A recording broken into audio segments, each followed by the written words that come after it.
Magandang umaga po sa inyong lahat. Tayo ngayon ay nasa ika-19 na linggo na sa karaniwang panahon, 19th Sunday in Ordinary Time. Sino po ba dito sa inyo ang mga mainipin? Sino ba dito ang madalas kapos o kulang ang pasensya? Sino ba dito ang kapapasok pa lang sa simbahan, nag-aapura na? Tagal-tagal naman ni Father. Ang mabuting balita ngayong linggong ito ay binubuo ng mga kawikaan ng ating Panginoon. Subalit ito ay maikling kasabihan lamang. Maaring dahil nga maiksi ay basahin natin ito ng mabilis lang. Ngunit kung babasahin natin ito ng mabilis, para lamang nating tinapon at sinayang sapagkat hindi natin ito naunawaan. Maiksi man ang makasabihan na ating binasa, pero ito'y punong-puno ng mensahe na may kaugnayan sa kabuuang tema na gustong bigyang diin ng mabuting balita ng Ebanghelyo. At ito'y tungkol sa paghihintay ng may kahandaan. Waiting, yet waiting na naghahanda. Maging handa kayo at sindihan ang inyong mga ilawan. Aaminin ko po, isa sa mga kahinaan ko o weaknesses ay ang maghintay. Kapag merong kausap, tapos yung kausap mo hindi dumarating sa tamang oras, nakakainip, at hindi lamang nakakainip, nakakainis. Bakit po nakakainip at nakakainis? Naiinip ako at naiinis sapagkat binigay ko at inilaan ang aking oras para sa kanila. At minsan pa nga halos nagkukumahog sapagkat ayaw ko na mainip sila sa paghintay sa akin. Ngunit yun nga minsan, anong nangyayari? Ikaw, effort ka at na dumating ng maaga, yung katrato mo, yung kausap mo, late kung dumating. Ang pagrespeto at pagdating sa tamang oras na pinag-usapan ay professionalismo. In layman's term, tawag natin dito being professional. Alam niyo po, ganito ang pinagsusumikapan kong palaging gawin. Halos sa lahat ng schedules. Kasi, yun nga, I value and I respect your time. And kung ating pagninilayan, kung tayo'y marunong dumating sa tamang oras, it is also an act of charity. No? Yun nga lang, sabi ko nga sa inyo minsan, eto, hindi dumarating sa oras. Pero alam po ninyo, kung mahirap ang maghintay ng may takdang oras, edi mas hamak na mahirap ang maghintay sa isang walang nakatakdang panahon ng paghihintay, sapagkat ito'y maaaring maging paghihintay ng buong buhay. Diba? When there is no exact date and time, ibig sabihin, all of our lifetime, we will be waiting and preparing. Yun ang ibig sabihin. Buong buhay natin, maghihintay tayo at maghahanda. Yun ang problema. Buong buhay, maghihintay at maghahanda. Naghihintay tayo sa isang kaganapan na tiyak na mangyayari, subalit hindi natin batid ang oras at araw kung kailan ito magaganap. Ito ang ating karanasan tungkol sa muling pagbabalik ni Jesus. Darating siyang katulad ng isang magnanakaw, darating ang anak ng tao sa oras na di nyo inaasahan. Bakit nga ba ganito ang pamamaraan ng Diyos? Natanong ko sa aking sarili. Bakit nga ba paghihintayin niya tayo ng matagal? Bakit nga? O baka naman Totoo ang kasabihan na ang mabait ay maagang kinukuha. Diba? Kaya nga yung iba ayaw magpakabait kasi baka kunin ka agad ni Lord. Kinukuha ka agad ni Lord kasi daw baka maunahan pa ng kalaban. Nagbait na Baka maagaw pa, no? Alam niyo po, there is wisdom in waiting. May karunungan sa paghihintay. At ano po yung karunungan o wisdom na tinuturo sa atin? Bakit ninais ng Diyos na maghintay tayo na naghahanda? Sa paghihintay, masigit natin na ipapakita ang ating katapatan. Now, fidelity is measured not only one day. Diba? Yung mga mag-asawa, bakit kayo tapat? Paano kayo nagiging tapat? Isang araw ba? Yung pag-ibig ni Imelda Papin, 1 linggo. Diba? Hindi naman napapakita ang katapatan for just a day. Love also is not measured only 1 araw, 1 linggo, 1 buwan, 1 taon. Ngunit araw-araw, no? Doon napapakita ang totoong pagmamahal. Kaya nga sabi ko sa inyo waiting teaches us wisdom. Madalas, naghahanda at nag-aayos tayo kapag alam natin na andyan na talaga. Habang pinagninilayan ko to naalala ko, even sa mga barangay, kailan ba tayo naghahanda? Naghahanda kapag merong bisita na darating. Naghahanda kapag merong mga patimpalak, may competitions. No? Kasi may contest Kaya yung palibot nalilinis, yung palibot gumaganda kasi nga there is a contest.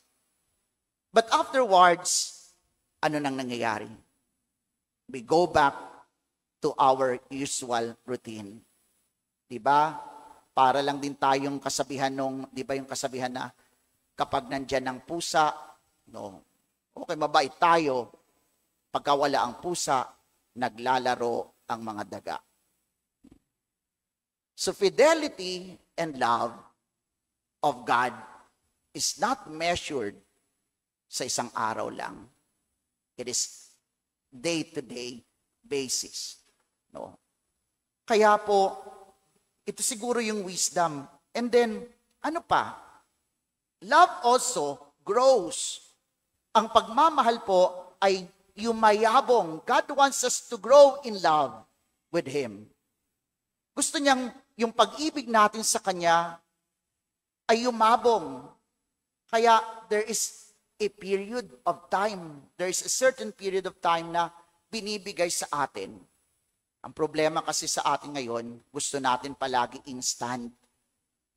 No? That even relationships, kahit yung mga relasyon nga, gusto mabilisan lang Di ba? No? Yung iba, no? Sabi kasi, meron kasing tinatawag na love at first sight. Pero alam nyo po, kung ating pagninilayan talaga, yung love talaga, hindi naman love at first sight Because love is meant to grow in time. No? Ang pag-ibig ay yumayabong at lumalalim patagal ng patagal ang panahon. No? Kaya nga, yung iba dito, kung pagka hindi na love at first sight, love at first chat. No? Naka-chat lang. No? In love na kaagad. Ang bilis naman. No? Love is meant to grow in time. No? Kaya ganun din ang nais ng Diyos. No? Sa mga panahon na ito na naghihintay tayo, it's not just simply waiting. Hindi lang, ang problema kasi pagka sinabing hintay, akala natin wala tayong gagawin Pero we must be creative, growing in love, no, allowing God to work in us. pinahihintulutan natin ng Diyos na kumilos sa buhay natin. Yun po ang ibig sabihin, isang wisdom ng paghihintay. At habang nagninilay ako, I remember in the seminary, meron kaming schedule na sinusunod. Every week, merong tinatawag na general cleaning. May schedule po talaga ng paglilinis.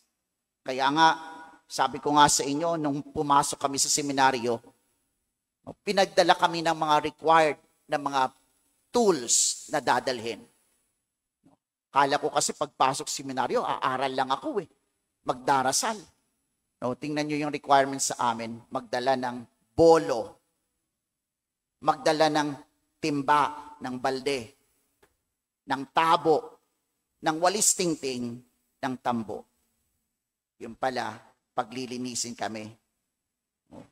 Hindi kami umaasa sa janitor, pero kami yung naglilinis ng kapaligiran, ng mga facilities ng seminary.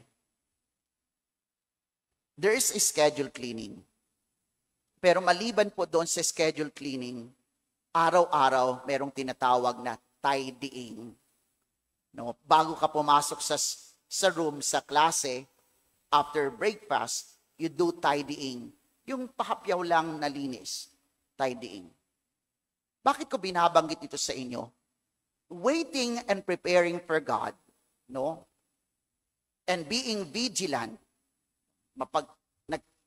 nagbabantay, is always to parang isang boxer na palaging nakataas yung guard.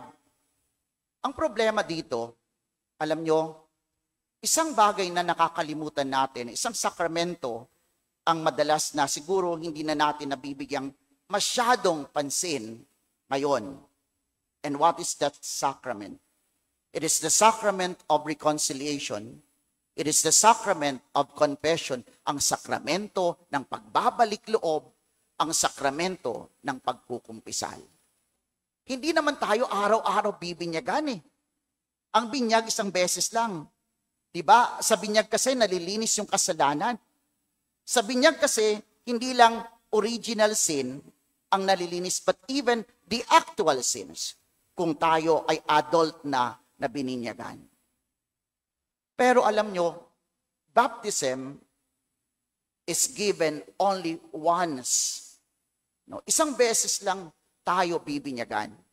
Pero paano ba tayo pwedeng maging malinis muli? What is given to us? It is the sacrament of confession. Pero yun nga, imagine, ang isang bahay na minsan mo lang linisan sa isang taon, gaano kadumi yun?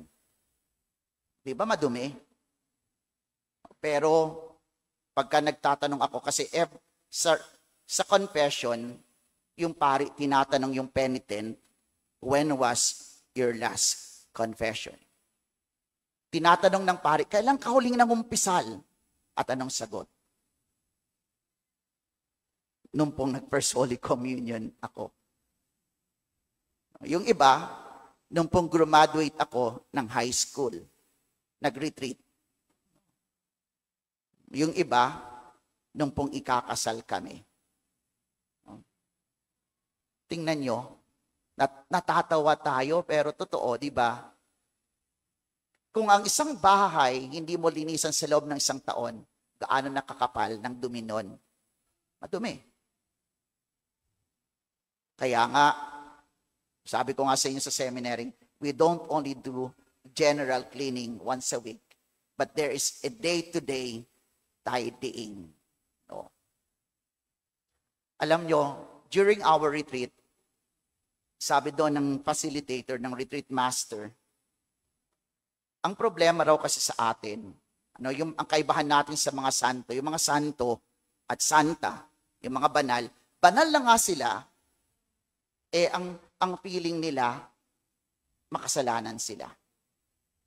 Na kailangan ng pagkukumpisal, ng regular confession. Tayo naman, hindi pa nga banal, makasalanan nga, pero hindi natin magawang aminin na kailangan natin ang pangungumpisal. Di ba? Kaya nga minsan, pag meron akong nadadalaw na may sakit, tatanungin ko, Inang, Itay, Amang, gusto niyo po bang mangumpisal? Saka na lang. Yung iba naman, wala naman akong kasalanan eh. Buti pa sila, no? Yung mga santo nga, ang feeling nila, makasalanan sila. Pero yung taong makasalanan, they don't feel na meron silang nagawang mali. Ayan. Kasi sa tinagal-tagal ng panahon na hindi tayo nangungumpisal, hindi na natin alam kung ano ang tama at mali. Di po ba? At yun ang nangyayari. Kaya nga, ang paghahanda, naghahanda, pero kaya nga sana madatnan tayo, not only na gumagawa ng mabuti, but also we clean, most especially our hearts. Nililinis natin ang kaibuturan ng ating puso. At paano nalilinis? Biyaya pa rin. Grasya sa pamamagitan ng sakramento ng kumpisal. Kaya nga, napakaganda kasi si Bishop Dennis, pinapaalalahanan kaming mga pari. Kasi, totoo, we priests are also at fault. May kasalanan din. Kasi minsan, because siguro hindi na namin nabibigyang diin. Busy, pagawa dito, pagawa doon. Pero, di ba, bakit may pari? Sabi nga ng retreat master, there is a priest. And first and foremost, the reason is salus animarum. Anong ibig sabihin nun? Salvation of souls. You don't save souls by building churches.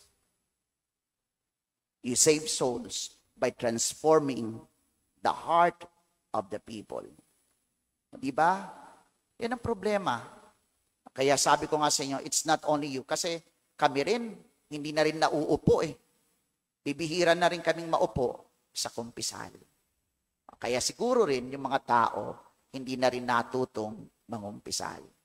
Kaya sabi ni Bishop Dennis, sa bawat parokya, dapat merong regular schedule ng confession. At least once a week. Maliban doon sa mga vigils, maliban doon sa kumpisalang bayan pagka dumarating ang Kwaresma, ang Holy Week. Hindi lang yon. Dapat there is a regular schedule of confession. Sa paghihintay po, isa pang tinuturo sa atin na wisdom ng paghihintay. Sa paghihintay din natin ay nangangahulugan ng pagsuko ng ating sarili sa Kanya. Madalas, gusto natin na tayong masusunod na kahit maging sa ating pananalangin, even in our prayers, kahit pag nagdarasal tayo, kapag meron tayong hinihiling sa Diyos, gusto natin instant, agad-agad. Kaya kapag hindi binigay, ayaw na, hindi na ulit magdarasal. Alam niyo po, waiting, ang paghihintay ay nangangahulugan ng pagsuko ng ating sarili sa Kanya. Ito'y nangangahulugan na ito'y nagpapahayag na handa tayo na gumawa at tanggapin na magaganap ang mga bagay hindi ayon sa ating kagustuhan, hindi ayon sa ating itinakdang panahon at oras, bagkus ayon sa kalooban ng Diyos. We wait, at ang paghintay natin na yon ay pagsuko.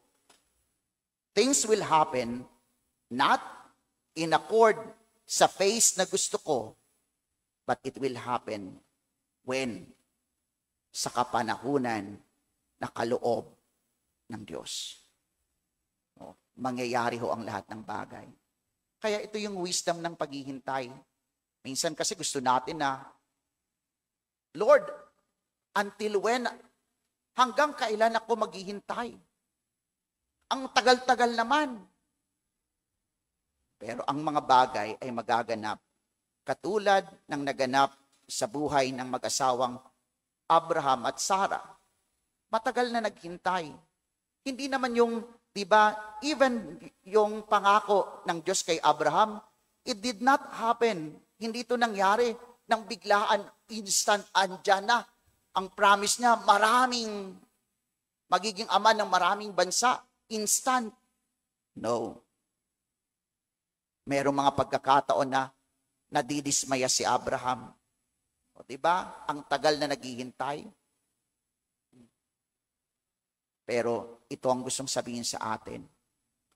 Ang lahat ng bagay ay mangyayari. Hindi man ayon sa gusto nating oras.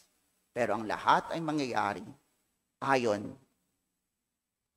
sa kalooban ng Diyos.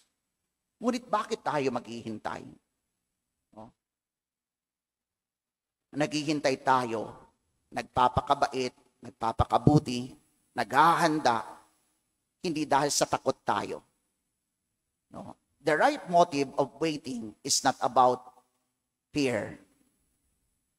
Takot tayo sa impyerno, kaya naghahanda. Hindi ho yun. The right motive of waiting and being prepared always is because we love God. Mahal natin ang Diyos. At ang nagmamahal, palaging hangad kung ano ang mabuti para sa kanyang minamahal. Kaya ganito tayo naghihintay na naghahanda.